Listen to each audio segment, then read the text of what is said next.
The internet just exploded over Rafael Nadal. If you haven't heard what just happened in Bangkok, you need to stop everything right now. Because this story has everything. A breathtaking victory, betrayal, international drama, and the king of clay completely losing his cool in the most intense way we've ever seen. Rafael Nadal, the man who has spent 2 decades maintaining ice-cold composure on the world's biggest stages, just threw it all out the window to defend a young girl he calls his tennis daughter. And frankly, the fury in his words could melt the very clay courts he built his empire on.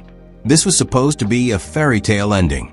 A young champion standing on the podium, a gold medal gleaming around her neck, tears of joy streaming down her face as her national anthem played. Alex had just delivered the performance of a lifetime at the 33rd SEA Games in Thailand, defeating the heavily favored hometown hero in a match so tense the audience held its breath until the final point. But instead of celebration and respect, Alex was immediately met with a wave of toxic hate, so shocking it stunned even seasoned observers. And when Rafael Nadal found out what was happening to his student, to the person he considers family, something inside him snapped. So what did Nadal say? How did Alex respond? And why is this story shaking the entire sporting world to its core? Before we dive deep into this drama, if you want to stay updated on the hottest tennis news, subscribe to Pro Tennis 360 right now. We track every drama, every twist, and every unforgettable moment in the tennis world. And believe me, after this explosion, everyone will be watching to see what happens next. A victory that should have been perfect. Let's rewind a bit to understand exactly what led to this powder keg explosion. The 33rd SEA Games in Thailand was always predicted to be high pressure. Regional pride was at stake, and the host nation had poured everything into preparing their athletes for home soil glory. The women's tennis singles final became the center of gravity. It was a showdown between Manichai Sawanki, Thailand Golden Girl, playing before a packed stadium of thousands of screaming fans, and Alex, the young champion who had traveled a long road to reach this moment. The atmosphere was electric, but also deeply hostile toward Alex from the very first serve. Every error she made was met with cheers. Every winning shot she hit was greeted with cold silence or outright boos. That kind of pressure would have crushed most players, but Alex dug deep, tapping into everything she had learned from years of brutal training under the Majorca sun. The match itself was a war of attrition. Both players fought for every point, their bodies pushed to the absolute limit in the humid Thai heat. There were controversial line calls that went against Alex, delays that disrupted her rhythm, and a constant psychological battle of playing not just against an opponent, but against an entire nation. But champions are defined by how they respond when everything is against them. Alex responded with the kind of mental fortitude that cannot be taught in a textbook. She stayed focused. She stayed calm. And when it mattered most, she delivered. That final backhand winner wasn't just a shot. It was a statement. It said that no amount of pressure, no hostile environment, and no biased crowd could stop her from taking what she had earned. Dark turn, the hate campaign. And then, the internet decided to destroy everything. The moment should have been pure magic. Alex collapsed onto the court in tears, overwhelmed by the significance of what she had just accomplished. She was ending a drought for her country, solidifying her place in history, and proving that all the sacrifices were worth it. She held the flag with trembling hands, stood on the podium with pride, and let the weight of the gold medal settle around her neck. For a brief, brilliant moment, everything was perfect. And then, the internet decided to destroy everything. What began as grumbling from disappointed Thai fans quickly turned into something much darker. Extremist groups, angry that their champion had failed, needed someone to blame, and they chose Alex as their target. The story they built was as ugly as it was absurd. Alex didn't win because she was talented or hardworking. She won because she had connections to Rafael Nadal. The academy had given her special treatment. The referees favored her because of who her coach was. The entire tournament had been rigged to give her a victory she didn't deserve. It was all propaganda, all smoke and mirrors, all fake. The accusations spread like wildfire across social media platforms. Instagram, Twitter, Facebook, and local Thai forums were flooded with hateful comments. People who had never watched a single minute of the match suddenly became experts on why Alex's victory was illegitimate. They dissected every point, claiming phantom errors and imaginary bias. They posted side-by-side comparisons of her physique compared to other players, suggesting she was less deserving because she didn't fit their image of what a champion should look like. Some even went as far as sending direct threats and harassment to her personal accounts. This wasn't just criticism or disappointment. This was an organized campaign of destruction aimed at a young woman whose only crime was being better than their favorite on that specific day. Backstory: Alex's journey. She sacrificed everything to get here. To understand why this attack was so cruel, you need to know the path Alex has taken.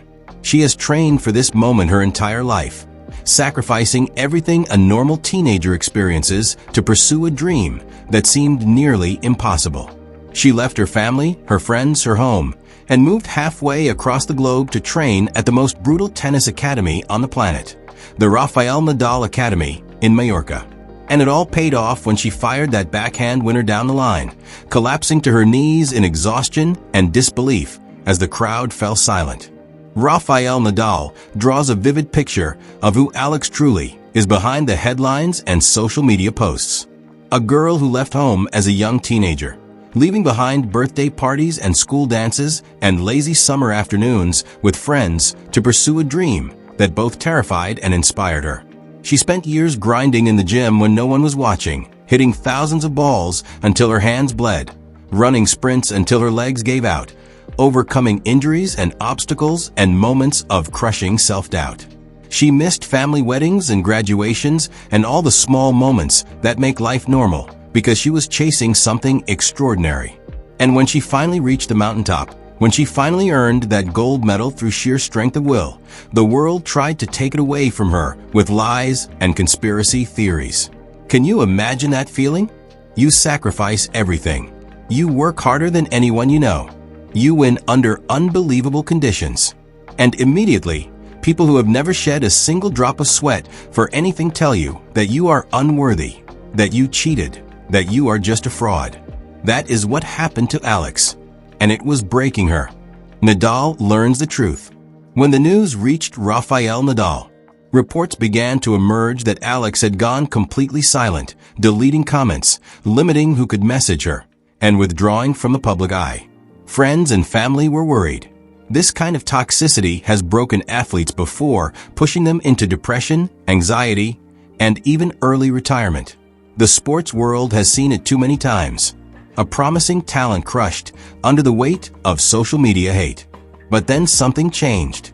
News of the attacks reached Mallorca, specifically the massive complex of the Rafael Nadal Academy, where Alex had spent years transforming from a hopeful child into a world-class competitor. And when Rafael Nadal learned what was happening to his student, to the one he considers family, the legendary composure that defined his career vanished.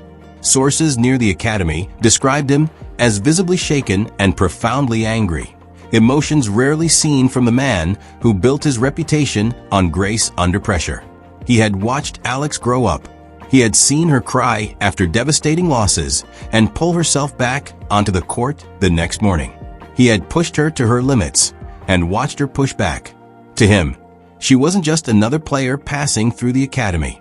She was proof that hard work and dedication still matter in a world increasingly obsessed with shortcuts and instant gratification. So Rafael Nadal did something he almost never does. He stepped directly into the controversy and issued a statement that was equal parts protective fury and frustrated disbelief. His words were not filtered through a PR team or softened for mass consumption. They were raw, personal, and devastatingly effective. Enough. Please let her live in peace. The opening line was a plea and a warning rolled into one. Nadal wasn't asking politely. He was demanding the harassment stop immediately.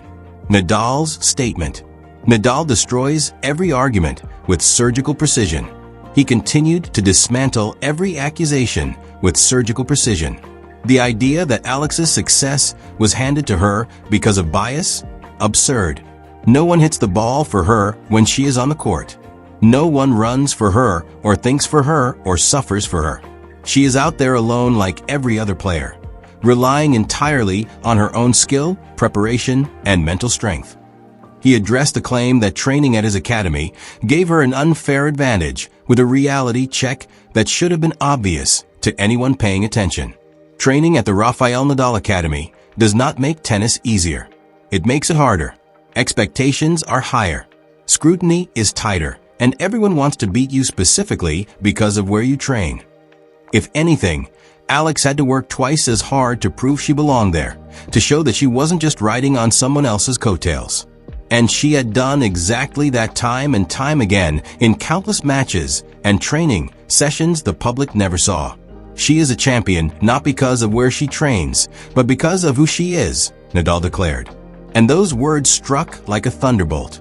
He was reminding everyone that facilities and coaches and training programs don't win matches. People do. Heart wins matches. Courage wins matches. The refusal to quit when everything hurts and nothing is going right wins matches. Alex had all of that in abundance. And to diminish her victory was to fundamentally misunderstand what it takes to succeed at the highest level of sport.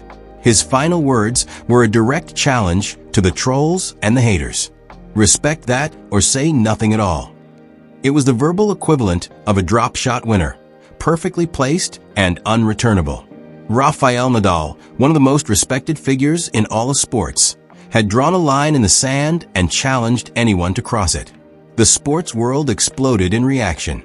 Fellow tennis players, coaches, journalists, and fans from all over the world immediately rallied behind Nadal's statement.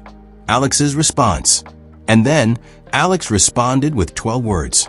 The hashtag #StandWithAlex began trending worldwide within minutes, drowning out the hate with an avalanche of support. People shared their own stories of overcoming adversity, of being doubted and dismissed, and having to prove themselves over and over again. Alex had unintentionally become a symbol of something bigger than tennis. The idea that hard work and authenticity still matter in a world that seems determined to break anyone who achieves something remarkable. But the question remained, how would Alex herself react? Would she issue a tearful video explaining her side? Would she write a lengthy statement addressing every accusation point by point?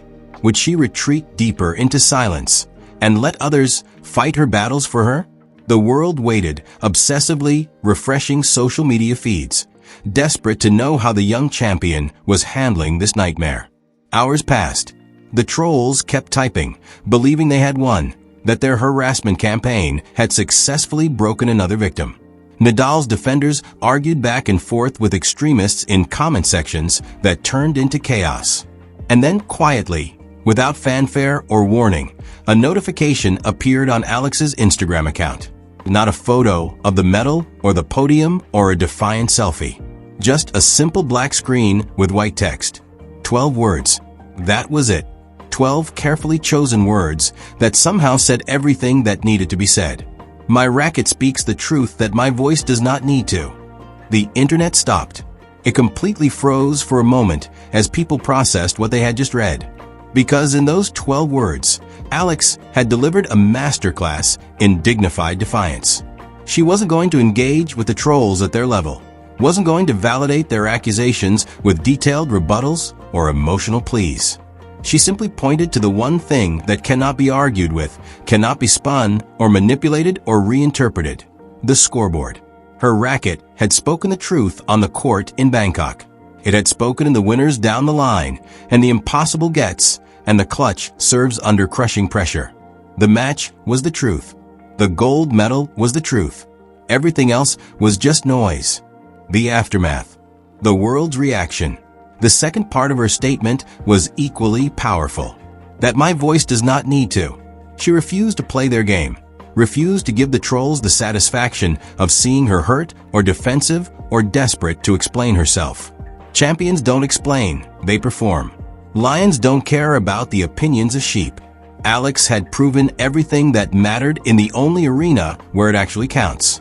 And she wasn't going to waste her breath trying to convince people who had already decided to hate her regardless of the facts. It was a kind of reaction that Rafael Nadal himself would have given. And the symmetry was not lost on anyone. The student had learned well from the master. She hadn't just absorbed his technical knowledge of forehands and footwork. She had internalized his philosophy of dignity, resilience, and letting your work speak for itself. In the face of coordinated hate, she had reacted with grace and strength, refusing to be diminished by those who could never understand what it takes to be a champion. The reaction was immediate and overwhelming. The hashtag #StandWithAlex exploded even further as celebrities, athletes from other sports, and millions of regular fans flooded social media with messages of support.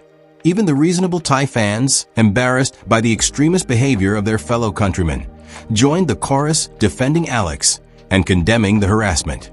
Tennis analysts called it a defining moment in her young career, the kind of trial by fire that either breaks you or forges you into something stronger. Alex had clearly chosen to be forged. The broader conversation quickly shifted from whether Alex deserved her gold medal to the toxic culture of online sports fandom and the double standards that female athletes face. When male champions win in hostile environments, they are celebrated as warriors who conquered adversity. When female champions do the same, they are accused of receiving special treatment or having everything handed to them. The hypocrisy was glaring, and people were finally starting to talk about it openly. Bigger implications. This isn't just about tennis anymore. Meanwhile, the bias argument that fueled much of the initial backlash continued to crumble under scrutiny. Sports analysts broke down the match point by point, showing conclusively that Alex had won fairly through the power of her shot-making and superior spirit. The controversial line calls that extremists claimed proved bias were reviewed and found to be correct. Tournament officials issued statements confirming that all standard protocols had been followed and the result was indisputable. The conspiracy theories disintegrated in the face of factual reality. But of course, those most invested in hating Alex didn't care about the facts. What's interesting is how this entire scandal actually elevated Alex's profile much further than a simple gold medal victory would have achieved. Before Bangkok, she was known primarily in tennis circles as a promising talent from the Nadal Academy. Now she is an international figure, someone who has been tested not just physically but emotionally and mentally, and who emerged from that test stronger and more determined. The attempt to break her instead built her up, giving her a platform and a story that will follow her throughout her career. And let's talk about the relationship between Rafa and Alex for a moment, because it is at the center of this entire story. Nadal has trained thousands of players at his academy over the years, but there are only a handful that he speaks about with the kind of protective pride he has shown in defending Alex. Their bond goes beyond coach and student. It's more like mentor and protege, or as many have described, tennis father and tennis daughter. He sees in her the same qualities that defined his own legendary career: the willingness to suffer, the refusal to make excuses, the quiet dignity in victory and defeat. When he watches her play, he doesn't just see a talented athlete, but someone who embodies the values he has spent his whole life trying to represent. That's why his reaction to the attacks was so intense and personal. It wasn't just about protecting the reputation of a student. It was about protecting someone he cares about deeply from forces that don't care about fairness or truth. Lessons from Nadal's explosion. As we step back and look at the bigger picture, this story represents something important about the current state of sports and social media. The same platforms that allow fans to connect with athletes and celebrate their achievements also allow for harassment and toxicity on a scale that would have been impossible 20 years ago. A handful of extremist fans can create the illusion of mass outrage, drowning out reasonable voices and making athletes feel isolated and under attack. The solution isn't to abandon social media entirely, but we desperately need better systems to protect athletes from organized harassment campaigns that have nothing to do with legitimate criticism and everything to do with cruelty. Alex's gold medal victory will now forever be remembered, not just for the quality of her tennis, but for the controversy that followed and the way she handled it. In some ways, that's unfortunate. She deserves to have her sporting achievement stand on its own without being overshadowed by drama. But in other ways, it's fitting because the way she reacted to adversity tells us as much about her character as anything she did on the court. Champions aren't just the ones who win when everything goes right. They are the ones who refuse to break when everything goes wrong. Alex proved she was a champion twice. Once in Bangkok when she won the gold medal, and once again afterward when she refused to let the haters define her story. So, what do you think about all this chaos? Was Rafael Nadal right to go nuclear in protecting his student? Or should he have stayed out of it and let Alex handle it herself? And what about that 12-word response? Was it the perfect power move? Or should Alex have said more to address her critics directly? The comment section is waiting for your perspective on this absolute roller coaster story. Hit the like button if you stand with Alex and think she earned every ounce of that gold medal through blood, sweat, and tears. And don't forget to subscribe to Pro Tennis 360 to never miss the latest drama from the world of tennis. We are tracking every development, every twist, and every moment of this incredible journey.